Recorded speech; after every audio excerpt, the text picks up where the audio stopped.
칠레 그 남부에 늪지대에 사는 한 개구리가 있습니다. 리노데르마르라고 하는 작은 개구리인데요.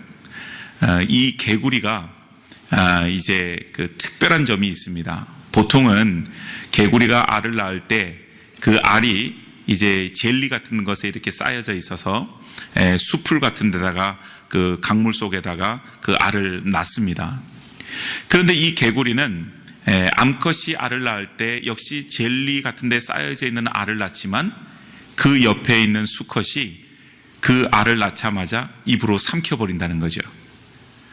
그래서 그것을 연구하는 학자들이 가만히 보니까 이 수컷이 그 알을 잡아먹는 것이 아니라 자기 이 식도 옆에 보면 소리 주머니라고 하는 것이 있는데 여러분 이 개구리가 올 때 보면 여기가 이렇게 커졌다가 줄어들었다 막 그러잖아요. 그 소리 주머니가 있는데 거기다가 그 알을 저장시켜 놓는다는 거예요. 그래서 시간이 지나면서 그 안에서 알이 이제 자라게 되겠죠. 그렇게 되면 어느 순간이 되었을 때 마치 그 수컷 개구리가 하품을 하듯이 입을 아 하고 벌려서 그 개구리, 이 새끼 개구리가 바깥으로 나올 수 있도록 한다라고 하는 겁니다. 그런데 그 수컷 개구리가 그 알들을 이제 소리 주머니에다 가지고 있을 때에는 소리를 내기가 어려워요. 그런데 이 개구리는 소리를 내는 것, 개굴개굴하고 소리를 내는 것이 자기의 존재감도 알리게 되고 또한 그것으로 큰 즐거움을 얻는다는 겁니다. 그런데 수컷이 그 알을 품고 있는 순간에는 자기의 즐거움도 포기하고 자기의 존재를 알리는 것도 포기하고 심지어는 음식을 먹을 때에도 그 개구리가 먹는 그 음식을 먹을 때에도 굉장히 주의를 해서 그 음식을 삼킨다는 거죠.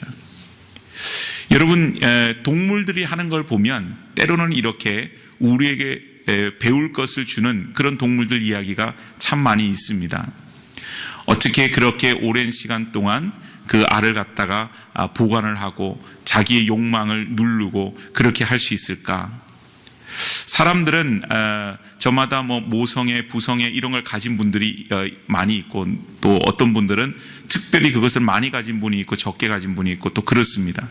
근데 본질적으로 사람은 아담과 하와의 죄성 이후에 어떤 특징을 갖게 됐냐면 자기중심성이라고 하는 특징을 갖게 됐어요. 모든 것을 자기중심적으로 생각하고 내가 우선이라고 하는 거죠.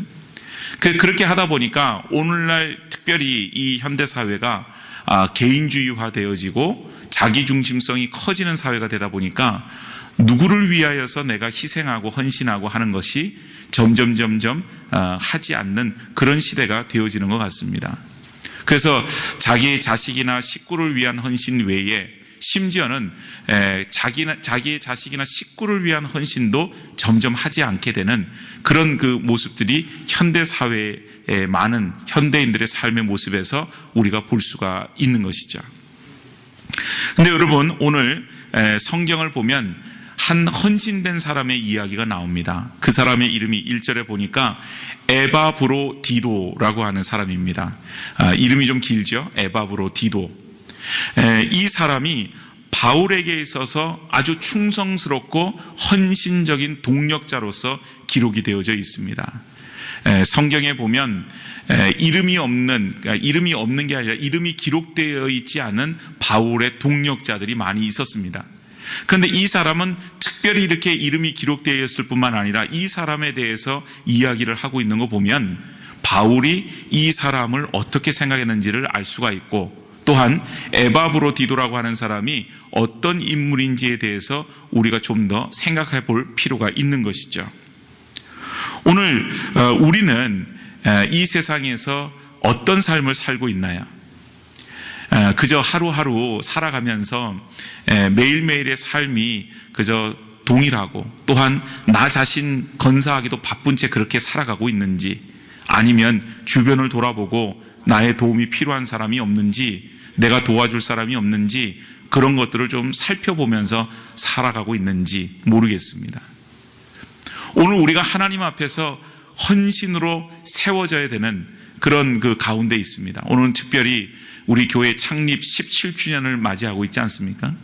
17전이라고 하는 이 긴 시간들 동안에 누군가의 헌신을 통하여서 하나님의 교회가, 물론 하나님의 교회의 주인이 되시는 하나님께서 붙들고 계셨지만 누군가의 헌신을 통하지 않고는 지금까지 이 교회가 이렇게 올 수가 없는 것이죠. 많은 교우들의 눈물과 기도와 헌신이 있었기 때문에 여기까지 오게 된 줄로 압니다. 그런데 오늘 우리가 헌신이라고 하는 주제를 가지고 다시 한번 하나님 앞에 헌신되어지기를 원하는 것이죠. 왜냐하면 우리가 우리의 의지대로, 우리의 생각대로 내버려 두면 헌신보다는 그저 우리가 좋은 대로, 또한 우리 자기중심적으로 살 수 있는 위험이 우리 가운데 더욱더 크기 때문이고, 그런 삶이 우리 교우들 가운데 팽배해지게 되면 결국은 하나님의 교회는 17주년이 와서 또 그것이 18년이나 19년이나 20년 또 더 나아가서 30년 40년 쭉 가면서 하나님의 기뻐하시는 교회로 서기보다는 정말 이기적인 모습으로 있을 때는 하나님께서 그 교회를 기뻐하시지 않게 되고, 그렇게 되면 교회가 교회로서의 어떤 역할을 할 수 없기 때문에 그렇습니다. 여러분, 오늘 우리가 헌신된 사람으로 살아야 되는데 가지신 교환에 보면 첫 번째, 헌신된 자는 어떤 사람입니까? 헌신된 자는 함께 하는 사람입니다. 여러분, 오늘 본문 이제 첫 번째 25절 말씀을 보면 그런 말씀이 있어요. 에바브로 디도를 너에게 보내는 것이 필요한 줄 생각하는데 그는 나의 형제요 또 함께 수고하고 함께 군사된 자라. 함께 수고하고 함께 군사된 자라고 함께라고 하는 말을 붙여서 그를 소개하고 있는 것을 보게 됩니다. 늘 바울과 동력하기를 힘썼다는 것이죠.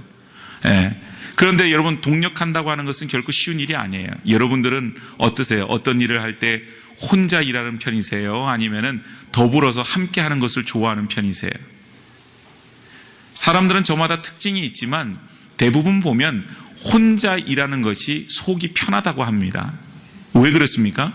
같이 일하려고 하면 내 그 생각대로 고집을 피울 수가 없어요. 또 같이 일하려고 하면은 내 방식을 고집하기가 어려운 것입니다. 그러나 편하기는 하지만 혼자서 일하는 것에 대해서는 중대한 문제가 있습니다. 그건 바로 오류에 빠질 위험이 크다.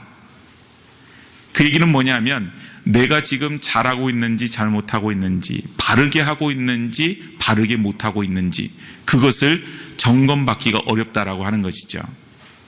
제가 한국에 있을 때 목사가 되기 위한 공부로서 신학대학원에서 MDB 과정, 즉 교육학 석사 과정, 그것을 이제 입학하기 위해서 입시 준비를 했던 기억이 있습니다.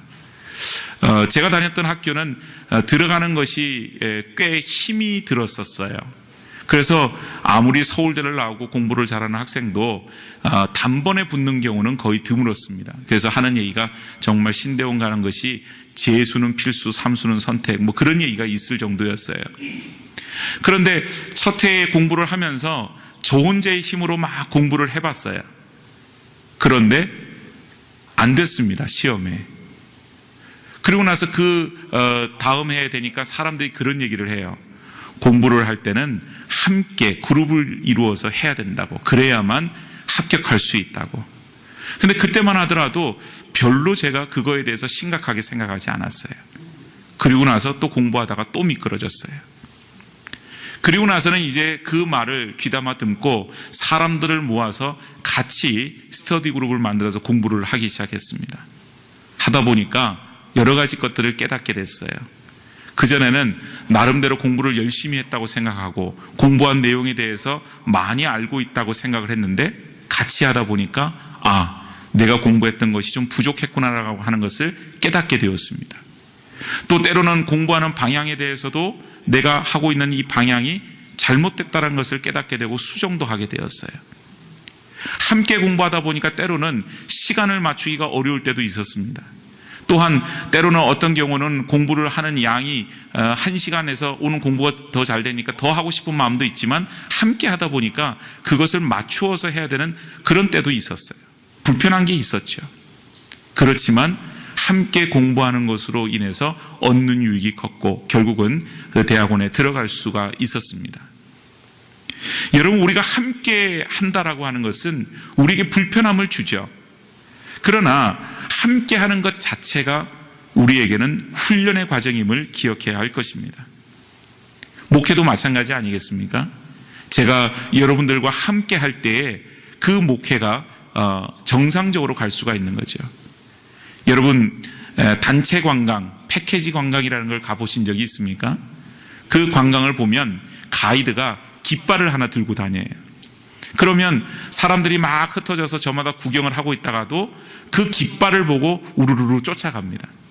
그런데 쫓아가는 사람들이 내가 지금 어디로 가고 있는지, 내가 지금 어디를 가서 뭘 할 건지 잘 몰라요. 그냥 깃발을 보고 쫓아가는 겁니다. 그런데 여러분, 목회를 함에 있어서 제가 깃발을 들고 쫓아가면, 이렇게 앞서서 가면 여러분들이 그 깃발을 보고 쫓아오시겠어요? 어디로 가는지도 모른 채, 산으로 가는지 바다로 가는지 들로 가는지도 모른 채 그냥 무작정 쫓아오시겠어요?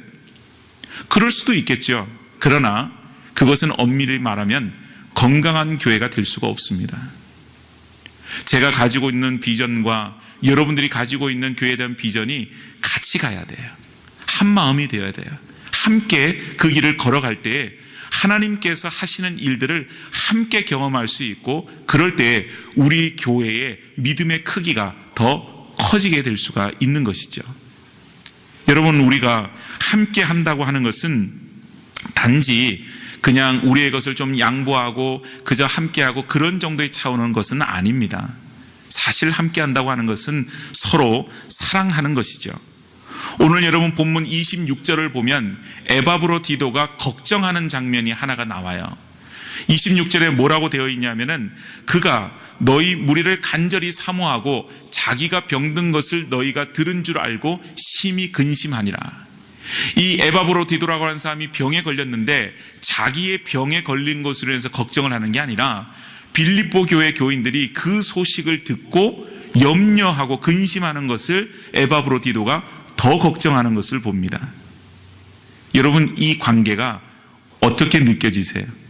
서로를 깊이 생각하고 서로에 대해서 정말 사랑하는 그런 관계로서 이어져 있는 그런 것을 우리가 볼 수가 있는 것이죠. 바로 사랑의 관계에서 출발을 하는 것입니다. 우리가 보통 교회에서 헌신한다 그러면 교회 일을 하는 것, 그래서 헌신하는 과정에서 함께 해야 된다 그러면 교회 일을 그저 잡음 없이 함께 하는 것 정도로만 생각하기가 쉽습니다. 그러나 우리가 교회 사역에 됐든 뭐가 됐든 하나님의 일에 헌신하는 사람으로 세워지는 것은 서로를 사랑하는 것이에요. 남아프리카의 부족 언어 중에 우분투라고 하는 말이 있어요. 우분투. 근데 이 말의 뜻이 뭐냐면은 인사말인데, 당신이 있음으로 내가 있습니다, 그런 뜻이에요. 참 좋은 얘기죠. 당신이 있음으로 내가 있습니다.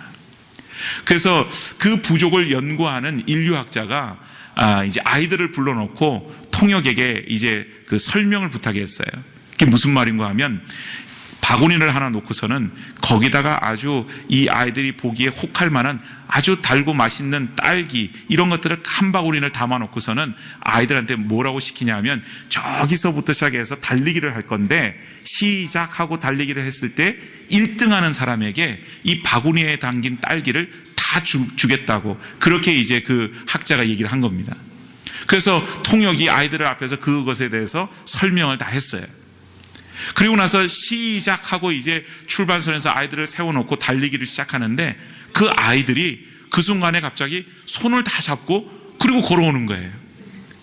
그리고 나서 꼬린 지점에 들어가서는 어떻게 됐겠어요? 그 학자가 준비한 딸기를 다 같이 그것을 나누어 먹었어요. 그래서 학자가 궁금했습니다. 그리고 난 아이들한테 물어봤어요. 너네들 1등한 사람한테 이 딸기를 다 준다고 했는데 왜 손을 잡고 같이 들어왔어? 그랬더니 이 아이들의 대답은 한마디였어요. 우분투. 그 얘기가 뭐예요? 당신이 있음으로 내가 있습니다. 무슨 말입니까? 행복해지는 데 있어서 다른 사람이 불행해지고 나만 행복해지는 것, 그것은 의미 없다고 하는 것입니다. 함께 행복해지고 함께 이렇게 살아가는 것, 그것이 우리에게 참된 행복임을 그 아이들이 얘기하였다고 하는 것이죠. 참 귀한 그런 그 이야기가 아닙니까? 여러분, 오늘 이 정신이 바로 초대교회의 정신일 것입니다. 우리 교회가 무엇보다도 믿음의 공동체요, 그것보다도 더 중요한 사랑의 공동체로 설 수 있기를 바랍니다. 정말 우리가 때로는 헌신하고 충성한다고 하면서 우리에게 어떤 맡겨주신 일을 한다고 하면서 그 가운데서 갈등을 일으키고 또한 그 가운데서 서로 분쟁이 생기고 싸우기도 하고 서로를 용납하지 못하는 가운데 그 일을 감당한다면 과연 그 일이 무슨 의미가 있을까요? 오늘 여러분, 우리에게 하나님께서 요청하시는 그 일들을 우리가 함께 해야 될 때가 너무나도 많이 있습니다. 함께 한다고 하는 것은 사랑하는 것입니다. 함께 할 때 하나님의 역사를 경험할 수 있지만 서로 사랑하면서 할 때 하나님께서 그것을 보시기에 얼마나 귀할까. 참으로 세상을 지으신 다음에 하나님이 보시기에 좋았더라, 그런 말씀처럼 함께하는 성도들의 모습이 하나님 앞에 그것 자체로도 영광이 되어줄 줄로 믿습니다. 우리는 무슨 일을 하면 잘해야 된다고 하는 그런 강박관념이 있어요. 그래서 여러분, 제가 미국에 와서 재밌는 것이 있었는데 뭐냐면, 이제 우리는 아이들이 조금 그 숫자가 많지 않아서 그렇지만 이제 어느 정도 규모가 되는 교회들은 보면은 주일학교 아이들이 있죠. 그러면 성탄절이 되면 그 아이들이 뭘 준비해가지고 나와서 앞에서 발표도 하고 막 그렇게 해요. 그런데 한국에서 그 발표를 준비시키는 거 보면 대단합니다. 완전히 무슨 아이들이 나와서 하는데 이게 그냥 아이들인지 텔레비전에 나오는 아이들인지 모를 정도로 의상이며 그 연습하는 것 모두가 철저하게 그 가리키는 선생님에 의해서 일사불란하게 탁 준비가 돼서 조명부터 시작해서 다 준비가 돼요. 그리고 탁 시작하면 나와서 하는데 그냥 박수가 절로 나올 수밖에 없을 정도로 그렇게 준비가 돼서 발표를 하는 거예요. 그리고 그거를 조금이라도 실수가 있고 뭔가 어설프면 그 담당했던 사람이 이제 교회 그 지도자들로부터 한 소리를 듣죠. 그런데 미국에 와서 보니까 아이들이 준비하는데 어설프기가 짝이 없는 거예요. 나와서 하는데 앞에 시커 율동 배워서 나와서 하는데 잘 하지도 못하고 앞에서 선생님이 막 얼굴이 뻘개가지고 뭘 하는데 아이들이 엉망인 거예요. 그런데도 앉아있는 사람들이 막 환호를 하고 박수를 쳐주는 거예요. 여러분, 어떤 것이 더 귀한 일일까? 그 과정을 생략한 채 그 결과물만 놓고 보면 한국에서 준비해서 그렇게 발표한 것이 더 좋아 보이죠. 근데 그것을 위해서는 아마 아이들이 꽤나 많이 혼이 났을 겁니다. 야단도 많이 맞고. 여러분, 과정이 중요한 거죠. 그 일을 이룸에 있어서 얼마나 서로 사랑하면서, 얼마나 서로 양보하면서, 또 얼마나 서로 배려하면서 그 일을 준비하고 결과물로 내세우는가. 그게 훨씬 더 중요한 거죠. 아이들 뿐이겠습니까? 어른들도 여러 가지 교회 행사들 앞에 놓여져 있을 때가 있죠. 그거 할 때도 어떤 사람은 일 중심이 되어서 이걸 잘하는 데 목적을 두고 하는 경우가 있어요. 그런데 너무 잘하려고 하다 보니까 사람에 대한 배려가 부족한 거예요. 그래서 그 잘하는 일에 빨리빨리 이 일을 이렇게 하는 그 과정 속에서 그걸 따라주지 않는 경우에 때로는 그것을 진행하는 사람들이 마음에 울컥하는 게 생길 때도 있단 말이에요. 과연 그것이 하나님 보시기에 좋은 일이겠는가? 여러분, 좀 못하면 어떻습니까? 좀 천천히 가면 어떻습니까? 그런 가정 가운데서 우리가 서로 사랑하는 가운데, 서로를 배려하는 가운데, 서로를 아끼는 가운데 정말 그 일을 함께 할 수 있다면 그것이 하나님 앞에 귀한 일이 아니겠습니까? 오늘 여러분, 우리의 헌신은 함께하는 헌신이어야만 합니다. 우리의 헌신은 서로를 사랑하는 가운데 되어지는 헌신이어야만 합니다. 그저 잘하는 헌신, 그 가운데서 서로 다투고 싸우고 마음 상하는 헌신, 그것은 하나님 앞에 영광이 안 되는 것이죠. 오늘 우리가 하는 어떤 일들도 하나님 앞에서 함께 서로 사랑하며 용납하며 양보하며 배려하며 할 수 있는 저와 여러분들의 헌신이 되어줄 수 있기를 축복합니다. 두 번째는 헌신된 사람은 어떤 사람일까? 헌신된 사람은 신뢰할 만한 사람이다. 그렇게 볼 수 있어요. 여러분, 어떤 사람이 믿을 만한 사람이냐 믿지 못할 사람이냐 어떻게 구분할 수 있을까요? 어떻게 테스트할 수 있을까요? 그 사람한테 돈을 맡겨보면 알아요. 돈을 맡겨보면 그 사람이 정말 믿을 수 있는 사람인지 없는 사람인지 구분할 수가 있는 것이죠. 여러분, 오늘 에바브로디도라고 하는 이 사람은요, 우리가 읽지 않았지만 빌립보서 4장 18절에 보면 빌립보 교회가 로마에 있는 그 바울에게 이제 선교 자금을 보내는데 그 자금을 전달해 주는 역할을 에바브로디도가 했습니다.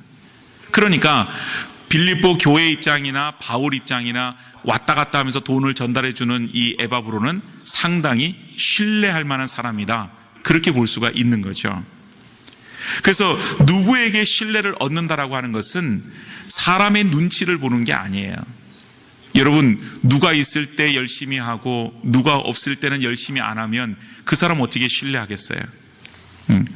어떤 그 프로그램에 보니까는 식당 주방에서 일하는데 거기에 그런 말을 써놨어요. 사장님이 지켜보고 있다. 그러면 사장님이 지켜보지 않으면 일을 대충 하고 사장님이 지켜보면 일을 열심히 하고, 그런 사람을 어떻게 신뢰를 하겠어요? 어떤 순간이 되었든지 우리에게 맡겨진 일, 그 일을 최선을 다해서 감당해야 하죠. 우리가 의식할 분은 한 분밖에 계시지 않습니다. 누굽니까? 하나님이시죠. 하나님이 계시다는 사실을 우리가 인식하고 우리에게 맡겨진 일을 그 가운데에서 묵묵히 감당할 수 있는 사람, 그 사람을 우리는 신뢰할 수가 있는 것이죠. 그런 사람에게는 무엇을 맡겨도 안심이 되어집니다. 여러분 어떠세요? 누군가 여러분에게 뭘 맡길 만한 사람인가요? 아니면 맡겨놓고 좀 불안해할 만한 사람인가요? 사실은 신뢰할 만한 사람은요, 어떤 일을 해도 자기 일처럼 합니다. 교회를 해도 자기 일처럼 해요. 교회에서 청소를 하건 뭘 하든 자기 집 청소하는 것처럼 하고 꾸미는 것처럼 하는 거예요. 교회 재정을 써도 어떻게 해요? 자기 것처럼 아끼고 그렇게 쓰는 거예요. 뭐 교회일 뿐만이겠어요? 세상에 나가서 하는 모든 것들도 다 마찬가지인 것이죠. 내 일이 아니라고 대충대충 하게 되면 그 사람에게 더 무엇을 맡길 수가 있겠습니까? 런던에 캔터베리 교회라고 하는 교회에 니콜라스라고 하는 집사님이 있었어요. 이 집사님은 17살 때부터 교회의 사찰로서 일을 했습니다. 사찰이 뭐 하는지 아시죠? 교회를 관리하고 청소하고 그런 일을 하는 거예요. 그런데 이분이 하는 일 가운데 중요한 일이 있었는데 시간을 맞춰서 교회에 종을 치는 일이었습니다.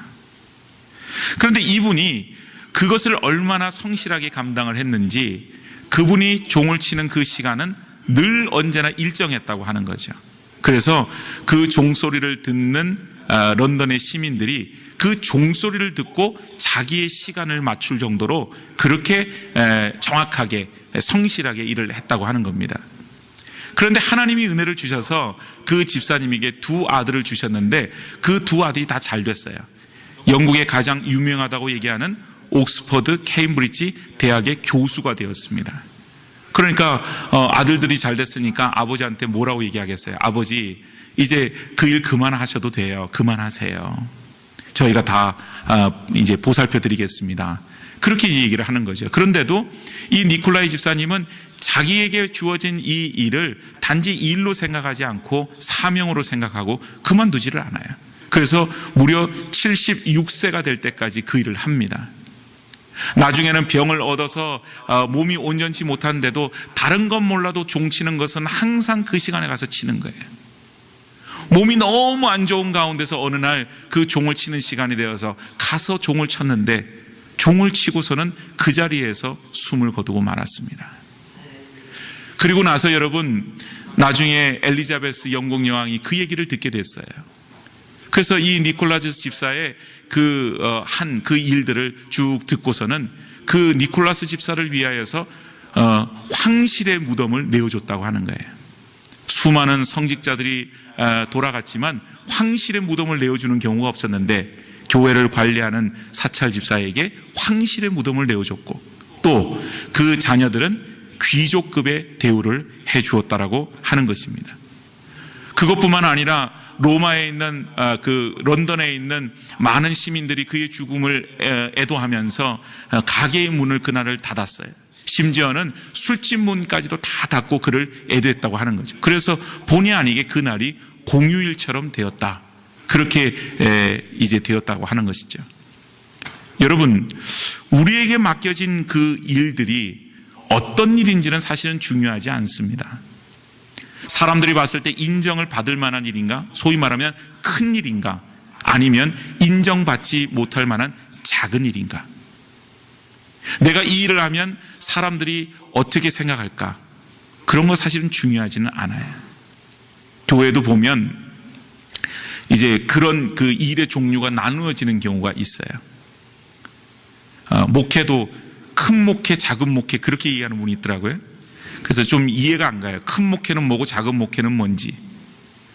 어떤 것이 되었든지 간에 하나님 앞에서 하나님께서 우리에게 주신 일들은 성실함으로 헌신적으로 그 일들을 감당해야 하는 것이죠. 그래서 작은 일에도 충성하지 못하면 큰 일에도 결코 충성할 수 없습니다. 하나님께서 우리를 바라보실 때에 신뢰할 만한 사람으로서 그 맡겨진 일을 감당하는 것이 필요합니다.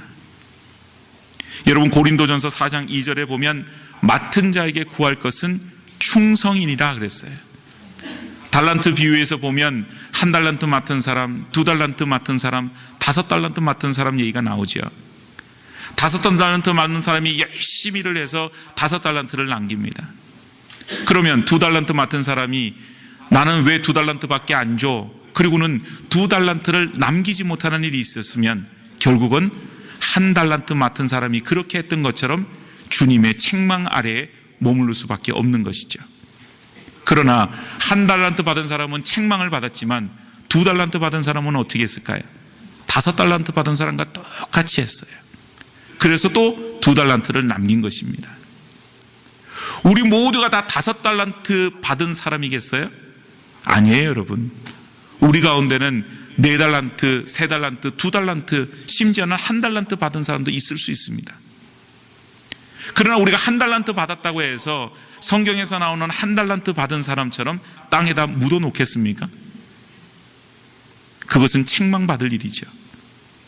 하나님이 우리에게 무엇을 주셨든지 간에, 어떤 일을 주셨든지 간에, 어떤 위치에 우리를 주셨든지 간에, 그것이 교회 일이든 또한 세상 속에서 내가 감당해야 되는 그와 같은 일이든, 그것이 가정의 일이든 무슨 일이 됐든 하나님 앞에서 신뢰할 만한 사람으로서 헌신하고 충성하는 것, 그것이 바로 하나님께서 바라보시고 착하고 충성된 종아, 그렇게 일컬음을 받을 만한 일인 줄로 믿습니다.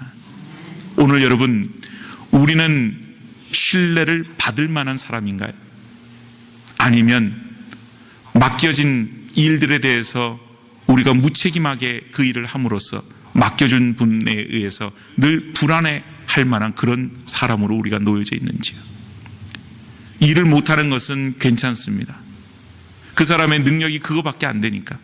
그러나 무책임하게 하는 것은 책망받을 만한 일입니다.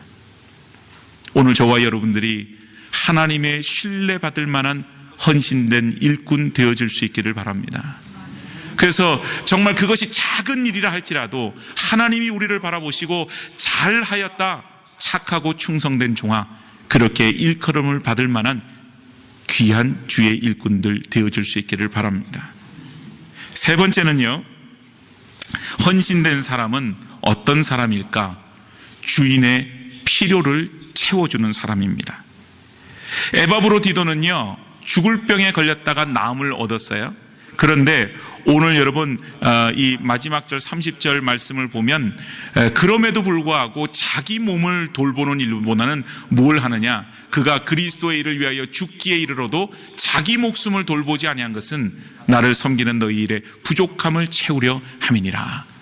하나님께서 주신 일에 더 마음을 두고 더 그것에 헌신하는 그런 모습을 봅니다. 맡겨진 일에 최선을 다하는 것이죠.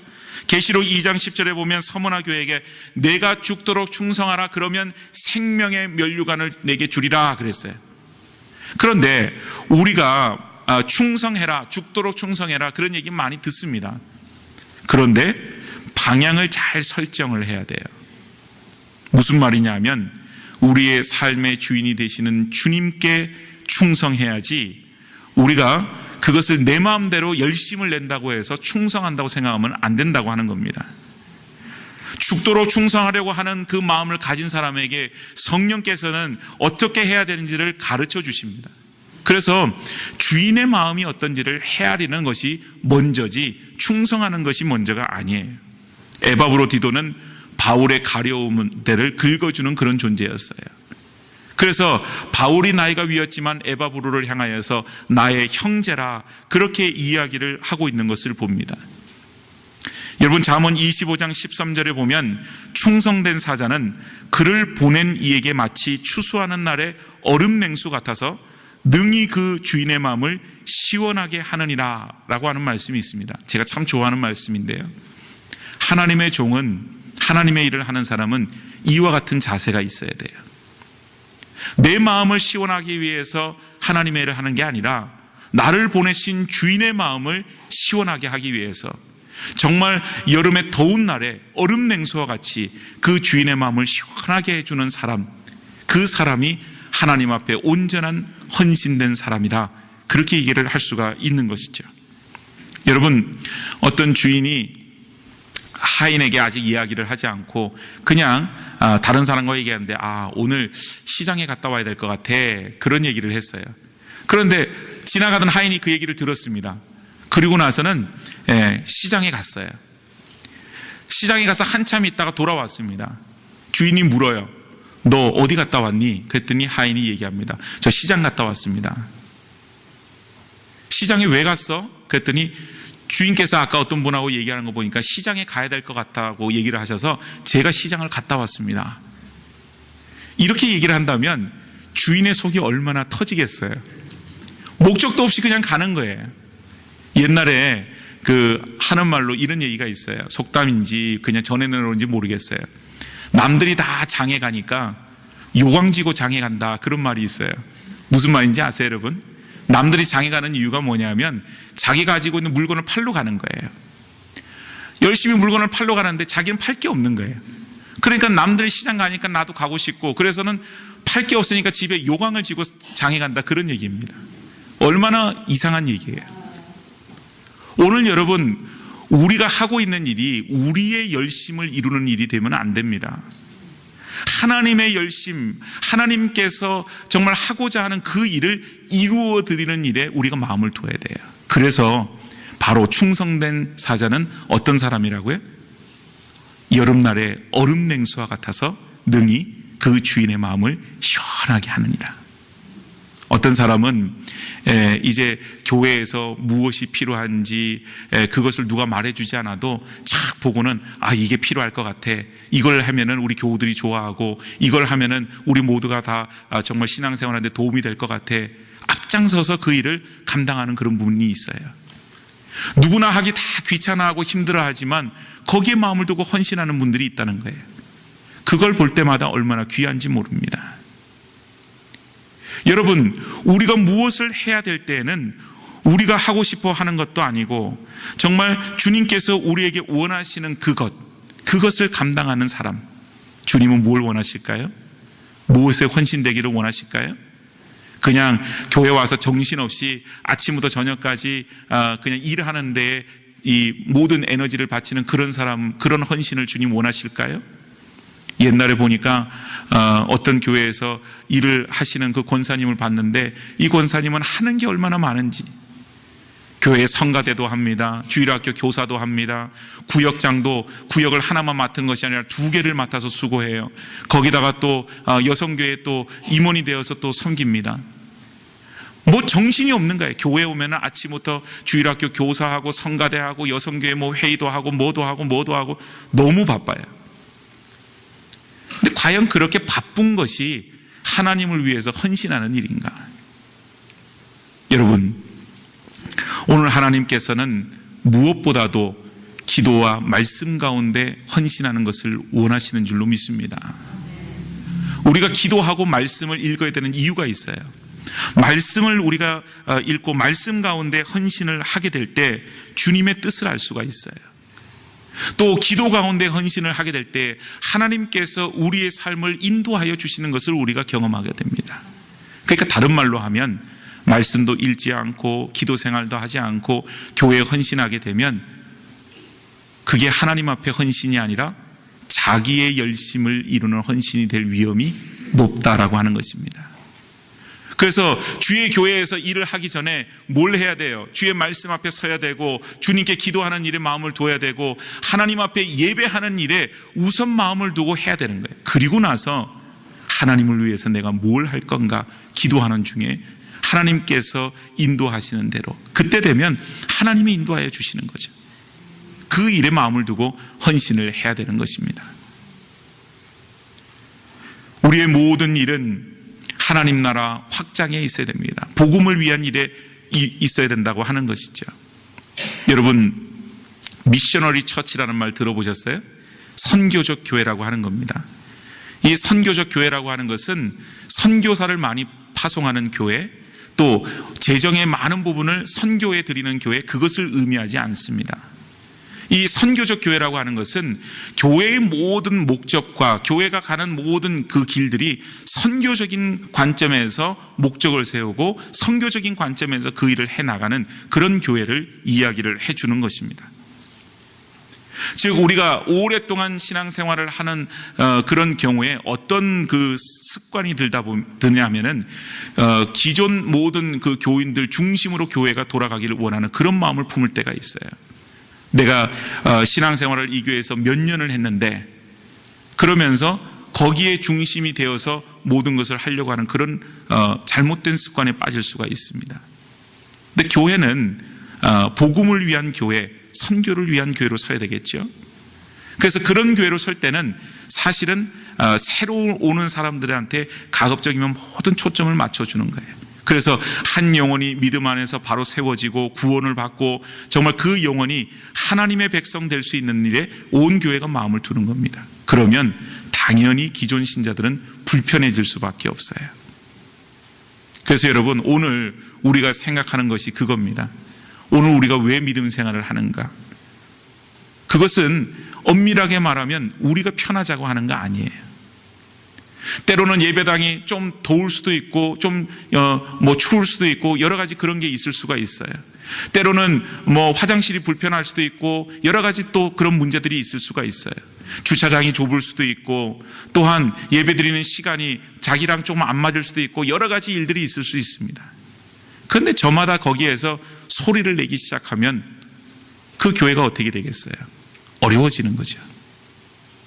그러나 우리의 초점은 다 무엇입니까? 하나님의 복음을 위하여서 거기에 초점을 두고 거기에 마음을 두고 교회가 그 일을 향해서 달려가고 그 일에 우리가 헌신하고 그 일에 우리가 수고하는 거죠. 물론 우리 모두가 다 하나님 앞에 은혜 받아야 되고 은혜 받는 자리에 서야만 합니다. 그러나 우리 가운데 은혜 받는 자리에 서기를 원하면서도 불평하고 원망하고 그런 말들이 우리 가운데 꽉 차버린다면 그것은 하나님 앞에서 우리가 선교적인 교회로 갈 수가 없게 되는 것이죠. 사랑하는 여러분, 우리 교회는 이제 17년이라고 하는 세월을 겪어서 오늘 여기까지 왔어요. 여기에는 오랜 시간 동안 교회를 위해서 헌신한 분도 계시고 또 이제 등록하셔서 오신 지 얼마 안 되는 분도 계시고 또 잠깐 방문하러 오신 분도 계시고 여러분들이 여기에 앉아 계십니다. 어떤 분들이 되었든 교회를 위한 우리의 마음은 한 가지의 마음이 되어져야 됩니다. 그것은 하나님 앞에 영광을 돌리는 교회, 그 일을 위하여서 헌신된 주의 백성으로 서야 한다고 하는 것이죠. 오늘 저마다 점점 세상이 바빠지고 분주해지고 바빠지는 이 시간들 속에서 헌신이라고 하는 것은 그저 남이 해주는 것으로 만족하는 것으로 자꾸 생각하는 경향들이 많이 있어요. 나는 하지 않으려고 하고 때로는 입만 가지고 헌신하려고 하고 때로는 헌신하지 않으려고 하는 자기중심적인 그런 모습이 우리 가운데 있을 수 있습니다. 오늘 여러분, 하나님이 우리에게는 각자에게 맡겨주신 달란트라고 하는 것이 있어요. 어떤 사람에게는 5달란트, 어떤 사람에게는 2달란트, 어떤 사람에게는 1달란트를 주셨습니다. 우리에게 맡겨진 그 일들을 통하여서 하나님 앞에 온전한 헌신자로 우리가 저마다 역할을 감당하게 될 때 하나님의 교회는 마치 여름날의 얼음 냉소와 같이 주인의 마음을 시원하게 하는 것처럼 하나님의 마음을 시원하게 해드리는 그런 교회, 또 그런 교우들로 서게 될 줄로 믿습니다. 오늘 우리의 교회가, 우리 성도들이 하나님 앞에 헌신된 성도들이 되어서 수가 작고 많음의 문제가 아니라 한 사람 한 사람이 하나님 앞에 헌신된 사람이 되어서 하나님 앞에서 참으로 기뻐하심을 입은 귀한 헌신된 주의 일꾼, 주의 종들 되어줄 수 있기를 주님의 이름으로 축복합니다. 같이 기도하겠습니다. 하나님, 오늘 우리에게 귀한 은혜 주심을 감사합니다. 창립 17주년이라고 하는 이 시간들 동안에 저희들을 지켜주시고 인도하여 주시고 이끌어 주신 은혜를 감사합니다. 지금까지 인도하여 주실 때 수많은 주의 성도들의 기도와 눈물과 헌신이 있었음을 감사드립니다. 하나님, 우리의 헌신은 멈출 수가 없습니다. 지금도 우리를 불러주셨고 우리에게 맡겨주신 그와 같은 여러 가지 일들이 있는데 하나님, 우리가 한 마음 한 뜻이 되어서 정말 서로를 사랑하며 그 모든 일들을, 우리에게 맡겨진 모든 일들을 묵묵히 성실함으로 하나님 앞에서 그 일들을 감당해 나갈 수 있는 귀한 주의 백성들 되게 하여 주옵소서. 그 일을 통하여서 앞으로의 또한 17년, 앞으로의 20년, 30년, 40년에 우리 베델교회가 더욱더 든든히 서 나가는 귀한 교회가 되어지게 하시고 우리 성도들의 믿음도 더불어서 든든히 세워져 나갈 수 있도록 하나님 축복하여 주시옵소서. 감사드리며 예수님의 이름으로 기도드리옵나이다. 아멘.